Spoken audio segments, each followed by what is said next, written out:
All right. Well, we're so lucky to have with us today Bob Capadona. He's the President and Chief Executive Officer, Environmental Solutions and Services at Veolia. They're a company that does something, Jesse, I bet you can't guess what they do. I don't know. What do they do? They take those big wind turbine blades and they can recycle them. So we're going to find out about that today from Bob. All right. All right, Bob, thanks so much for being with us today. Thank you for the opportunity. Look forward to it. So I heard about this from a viewer and I was like, how can this be that you can take these giant wind turbine blades and recycle them? Is that true? Absolutely. We can absolutely recycle them. We can, at this point, we can recycle 98% of the blade. And I'll talk about that last 2% as well. Okay, great. So I guess my first question is, I thought the way they were made was like wood and some kind of like epoxy. Is that the way that they're still made, or can you only recycle certain types of blades? Zach, that's an excellent question. And when we first got involved with recycling the windmill blades, I envisioned that every blade was made out of the same material. And okay, now that we have a basic idea about what we're going to do, we'll be able to do the same thing for every blade, and we'll just be able to grow with the number of blades that we handle. What we have come to find out that it seems like every blade is made of something different. And there's many generations of the blades. The majority of the blade is fiberglass. As I say that, there's also quite a few blades that are made out of carbon fiber or have quite a bit of carbon fiber in them. Some of the blades have balsa wood in them. Some of them have foam rubber in them. Many of them have a steel cable, a lightning rod that's in it. So that there are many different components, and frankly, much like recycling at home, that combination package of plastic and metal and foil and plastic are the most difficult things to recycle. Same exact thing here when it came to the blades. Was we needed to look at what the blade was made out of, and then from that to start looking at what would be our opportunities to segregate it and how we could move to the next step. And so I think that when a lot of people hear recycling, they sometimes erroneously think that you're going to take all of the components of something, break it up, and then make the thing again. So are these going to be turned back into wind turbine blades, or are they going somewhere else? That is perfect, Jesse. One of the challenges with recycling is, of course, first thing, can you take it, grind it up, process it, and make new windmill blades? Can you take that can, grind it up, make a new can? Unfortunately, that's not the case here. It starts with that fiberglass is a lot more difficult to handle than I think anybody can believe it is. Certainly that we believed it was going to be.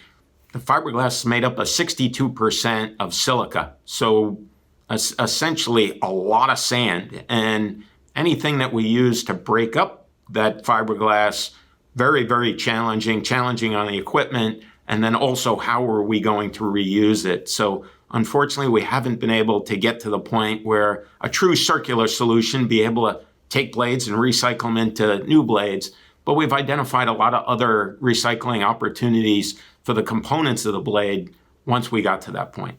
So what are some possible end uses with the materials that you get out of the blades? Can they be turned back into something at least quasi-useful? Yeah, number one, and when we first started this process, we were working with General Electric. General Electric approached us with, we would like to recycle windmill blades, and we've heard that you may have some thoughts, ideas on how to do that. And to be honest, we really didn't.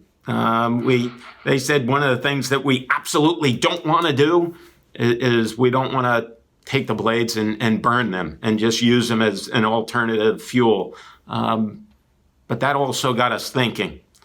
We recycle other materials for fuel for cement kilns. Cement, a lot of it is made with silica, the connection between the blades and the cement, and the demand in the cement industry for raw silica to be added to their cement. So that was, okay, that's the idea. We then approached the cement companies about whether recycled silica was going to be an opportunity for them. And the silica from the windmill blade is directly incorporated into the cement at this point as a replacement for raw silica. So that it is a like for like. The other components we can segregate out, and we can recycle them based on their commodities, whether it's a metal, a plastic, the steel, very, very easy to recycle. I mentioned earlier that there's still that final 2%. We're working on that final 2%. I'm confident within the next few months we'll be able to eliminate that final 2%. Is the connection between the fiberglass and the steel. That very connection today is still a little bit problematic on how we would recycle that. And frankly, recycle it in a way where we didn't have to put more energy and effort into the recycling than we would if we were to reuse raw materials. So we're trying to make sure that we can do that in the right way. And we believe we have, at this point, we have our trial ongoing for that. We believe we'll get there for the final 2%. Well, this is great because, I mean, the whole story that I've been hearing about wind turbine blades is, oh no, we're to all these thousands of pounds of wind turbine blades, and never mind, don't pay attention to how much stuff is in the coal ponds or whatever, but the ash ponds, which I always get stuck in my craw. But everyone is going, well, we haven't even started making wind turbine blades. What happens when the whole world's running off of them? And what are we going to do? We're going to bury all the blades. So, I mean, this is good, but I mean, why has the story been that they are all getting landfilled? Jesse, I mentioned that first engagement with General Electric and their GE Renewable Energy focus on green energy. And then you've got pictures of windmill blades being lowered into landfills in Wyoming and Montana. And is that really the green picture that we want to have for renewable energy? And I think that expedited the pursuit of, is there a viable recycling technology?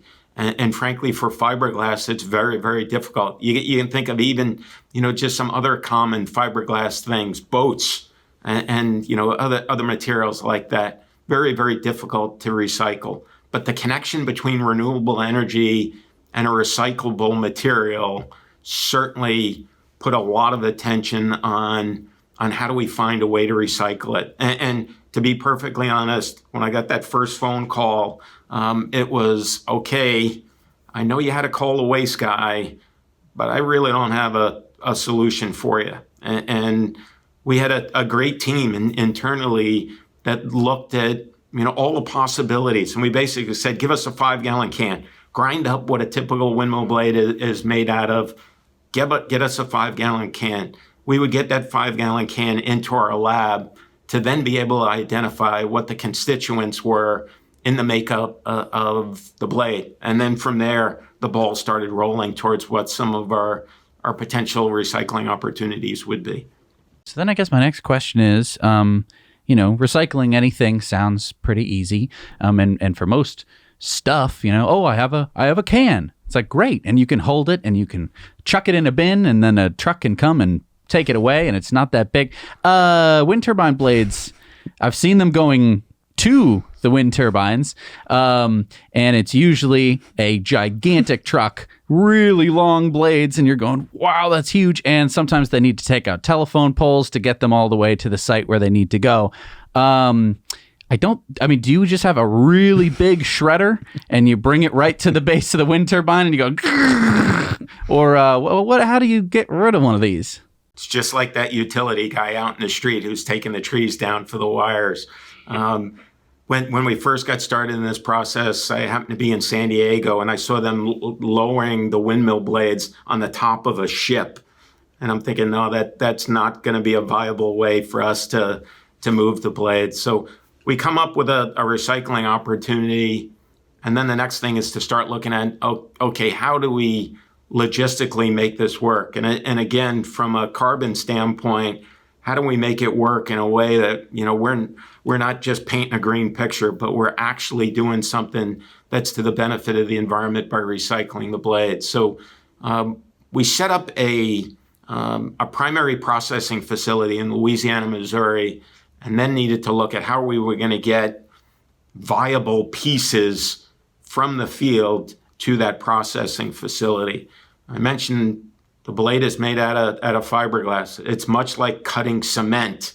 out in the field. So we looked at different technologies all over the world. There were companies in Europe that were looking at similar type of things on how were we going to cut up the blades and how were we going to do that in the field. And then once we cut them in the field, what size pieces could you actually cut to on a 290-foot long blade and get them onto a truck where you weren't creating 29 trucks for one blade? So we then looked at how could we cut them into small sections, then shred them for transport. Not necessarily shred them in any way that we could process them, but at least shred them to the point that we could put them in a dump trailer that would allow us to move it as a bulk material and minimize the number of trucks that we were shipping. So we set up cutting stations out in the field, some grinding stations and shredding stations out in the field as well, and then one centralized processing facility where, to be honest, the final magic happens in Louisiana, Missouri, because the material has shredded in the field really didn't allow us to pursue the recycling solutions that we had. We had some additional steps that we needed to take in Louisiana, Missouri. This sounds really expensive. Like just moving it back to your facility sounds expensive. And then I'm sure there's so many different steps to the process. So someone's got to pay for it. Is it paid for by the company that made the blade in the first place, or the company that bought the blade? Like who's paying for all this? Or are the materials worth it enough to maybe recycle? It doesn't sound like they are, but maybe the materials themselves are not. That's not a viable revenue generator for the recycling process. Some recyclable materials, yes, the recycled material can be the revenue generator for it. In this case, it goes back to that picture of the blades being put in the landfill and looking, frankly, the way Veolia looks at every recycling opportunity. The cost benefit of the recycling now extends far beyond just the revenue of the material and what can we generate from the revenue of the material, but it extends to the energy component, the public relations component, the doing the right thing component. What type of material is it? And in this case, General Electric came to us with, we want to recycle these blades. And they were looking for us to put forth a proposal that was going to make it economically viable for them to recycle the blades. They were not at a point where, okay, how much is it going to be for the blade? How much is it going to be for the transportation? How much is it going to be? It was, let's put together a proposal on what it would take for us to recycle the blades. Candidly, on our side, and this is really kind of a peek behind the curtain of the business part of it, is how do we find a way that we can do this in a inexpensive enough way that it's going to support what was driving it on the other side, since you didn't necessarily have the commodity driving it on the other side. You had we're going to do the right thing on the other side. We're going to, how it's connected to renewable energy. So that first project with General Electric, purely funded through GE and their maintenance group on their operations and maintenance work that they do on wind farms around the country. The projects that we've seen since then, the funding has varied a bit depending upon who was the manufacturer of the blade, who's the owner of the facility where it's being utilized, who's doing the maintenance on the blades. It's changed a bit. But that very first project, kudos to General Electric, was that this is what we're looking for. We're looking for a proposal that we can support, and we will fund the start of the recycling efforts. Can a consumer buy a bag of cement, let's say, that has a little sticker on it that says, like, this is made with partial, wind turbine blades in it, so that they can feel either good about the purchase or maybe pay more for the purchase? I like that. But I don't believe that's currently available. We started with a few partners in our core business, where we recycle materials from many industrial companies, pharmaceutical companies, universities, we work with a network of cement kilns where we develop a spec material for that cement kiln so that they can use it for fuel. Those were the first people that we reached out to with, hey, if we can generate something from the blade recycling, is it a viable component for you? To be honest, when we got the first company to say yes, we were, celebrating that, okay, we might actually be close to something. But then kind of back to your point earlier about, okay, how many trucks does this take? The volume of the material was not going to be a one point of contact solution. We were going to need to look at a network of solutions. And candidly, there's a seasonality with cement. If you think about it, in the north, certain times of the year, not a lot of construction activity. So the demand for cement materials would decline, but the windmill maintenance continues. So we needed to work with a network. And a lot of people at this point are utilizing the material. There's no bag that I'm aware of with the Veolia logo saying recycled material, although I like that idea. So I'm wondering, is this the kind of thing where there's a lot of recycled blades in the beginning because maybe the blades weren't made a certain way to last, and then they got better at making them, so we won't have to recycle them as much going forward? Or because we're building so many wind turbines now, you guys have your hands full because you're just going to have wind turbine blades for a long time to come? There's certainly a very large volume of an installed base of blades that either age out or from a technology standpoint are ready to be changed out. And that volume of blades supports our base level activity.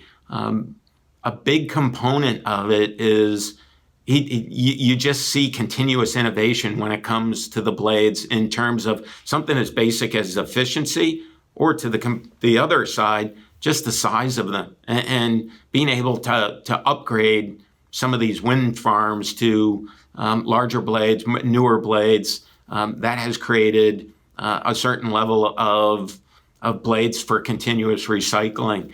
And the evolution of the renewable energy effort in terms of funding for it, either by the generating community or also for some subsidies that support upgrades in the fields, those have resulted in a relatively continuous flow of blades that require recycle.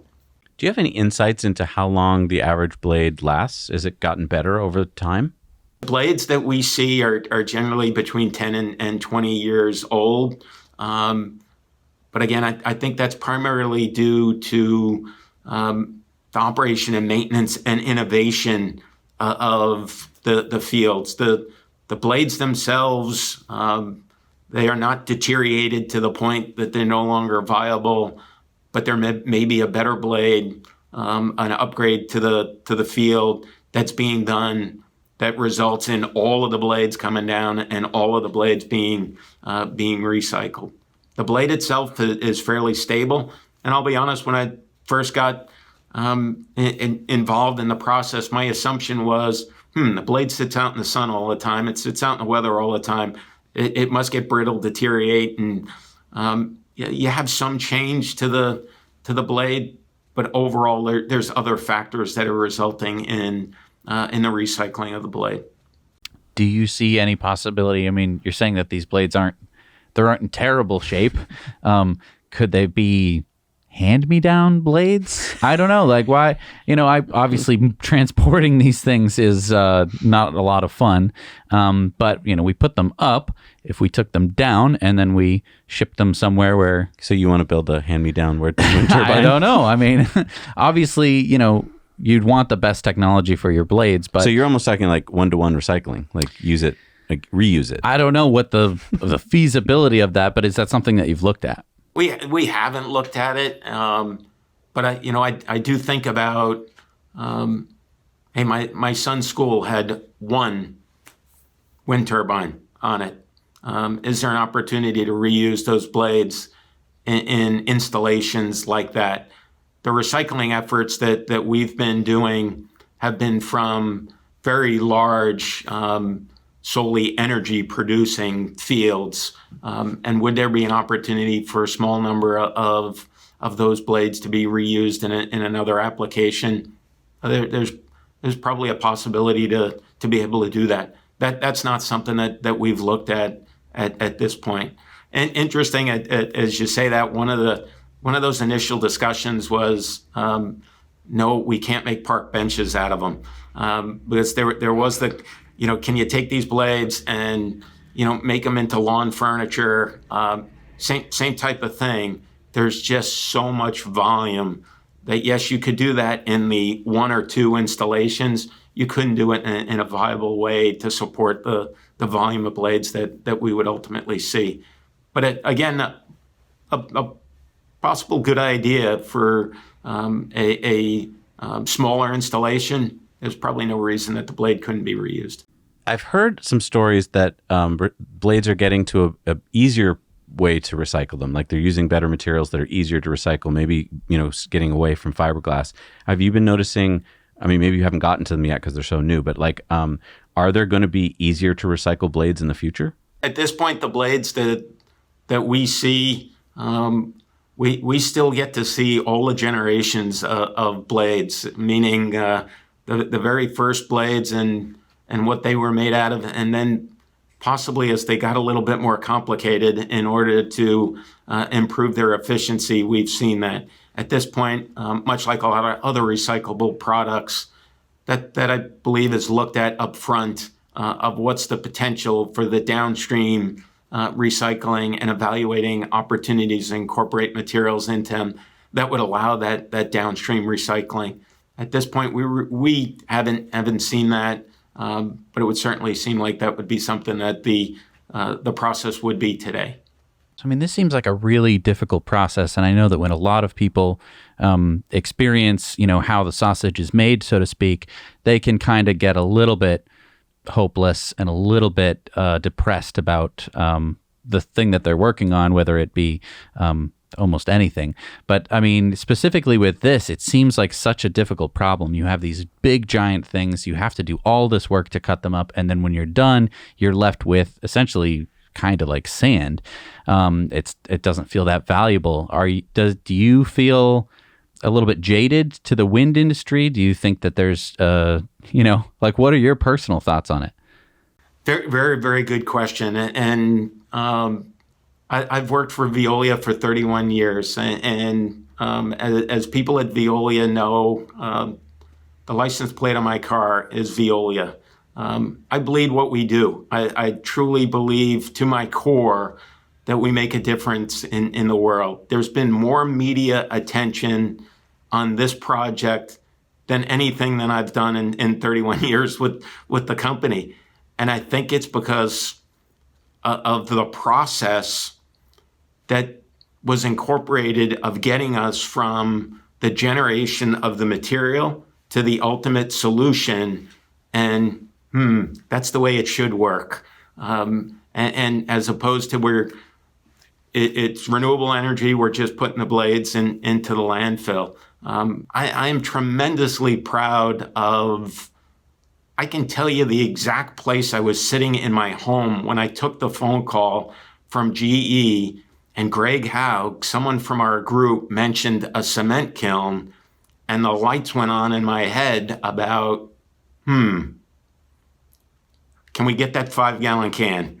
I'm proud of that, and that's a process that we use for a lot of different things, in a lot of different industrial materials and even household materials. We recycle household hazardous waste that we collect from communities all over America. Again, something I'm tremendously proud of.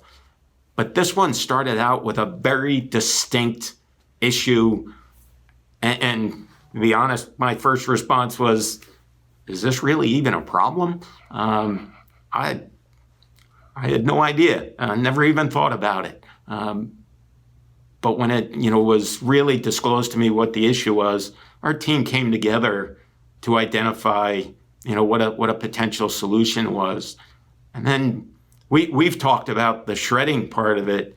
It's the next steps that got even more complicated as we looked at what we were going to do with it. So, yeah, from a dollars and cents, are we creating some tremendously valuable commodity?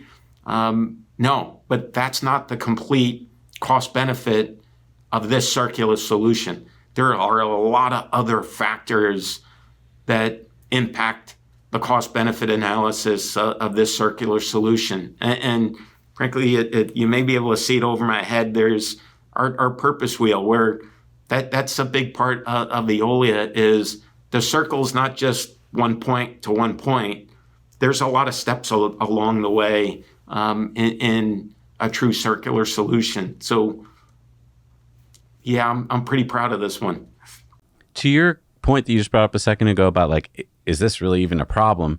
I mean, I know there's a lot of wind turbines, but how many wind turbine blades do you actually recycle? The last number I saw a couple of weeks ago, we were in the mid 2000s that we've recycled so far. Right now, there's more demand than our ability to recycle them. It's not an easy process, and that's part of what we're working through is how do we increase the pace of throughput so that we can recycle even more, because there is more demand for it. And as I mentioned earlier, the blade is one thing that's made out of fiberglass, wood, steel, foam. What other things are made out of the same exact material that we can now utilize the process that we've designed to recycle those materials as well? Boats are one, but you can think of a lot of other things that are made out of fiberglass. Swimming pools that are combination materials where they've got metal, they've got plastic, they've got fiberglass, they've got styrofoam, they've got other constituents in it that you need to be able to segregate them to recycle them. We've been able to develop that process. How do we now exploit that process for other materials? So if there was demand and money for this, would you be able to pull blades out of the ground that we have already landfilled and be able to recycle those? I mean, it's only been maybe a couple years since they've been put in the ground, and they don't exactly rot, do they? That's a very good question.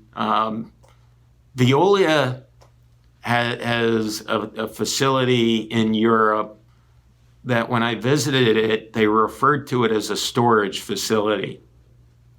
And I kind of said, well, in the US, we would call this a landfill. It's not a storage facility. It's a landfill. At the time, and this has got to be 10 years ago, the thought was the material that we're putting in the landfill, we're going to put in or into the storage facility. We're going to use a very specific grid so that we know where everything is in that landfill, so that in the event that we develop a technology that enables us to recycle that material, that becomes a resource for us. And we're able to pursue recycling of that resource. The same would apply here. That if there's opportunities for us to take those blades out of the ground and recycle them, the same exact process would apply. And we think that would be a good opportunity someday. Now, I don't really want to ask you this question, but do we have to recycle them? I mean, look, they're just made out of stuff. They're not made out of anything that toxic or horrible, right? It's just like wood, it's, a little bit of plastic, and it might not be great. But I mean, at the end of the day, we're always making stuff and throwing it away in landfills. I mean, tons and tons and tons of stuff. I mean, are we just getting all, kind of getting our panties in a twist here because, they're supposed to be green, and then we go, but look, they make waste. And so are we just trying to kind of, ignore this issue that pretty much everything creates waste, and we're trying to pretend that wind turbines are like, greener than most other things? Or, is it actually, you think it would be like a big deal and something that we should care about? Jesse, you and I are the two people who don't get invited to the Christmas party, because these are the types of discussions that when I look at things, I put them on a spectrum. Most toxic, least toxic. Most hazardous, least hazardous. Look at them from a cost-benefit standpoint. The most valuable versus really not that valuable at all. And when it comes to a project like this, as I said earlier, there's many different levers that actually impact whether we should recycle them at all. And candidly, I think the volume of them is one of those levers.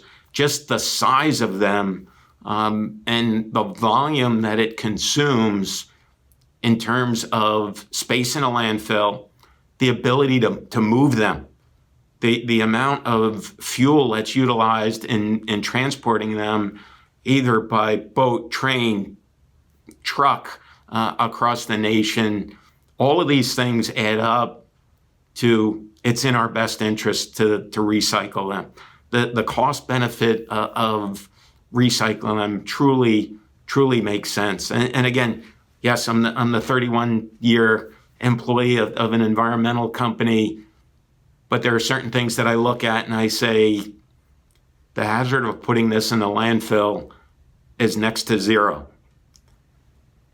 But then you got to look at all the other things that come along with it, of making a new one, making the cement without the silica. What's the impact of mining that silica instead of all of those things add up. But I think with the blade, it starts with the volume.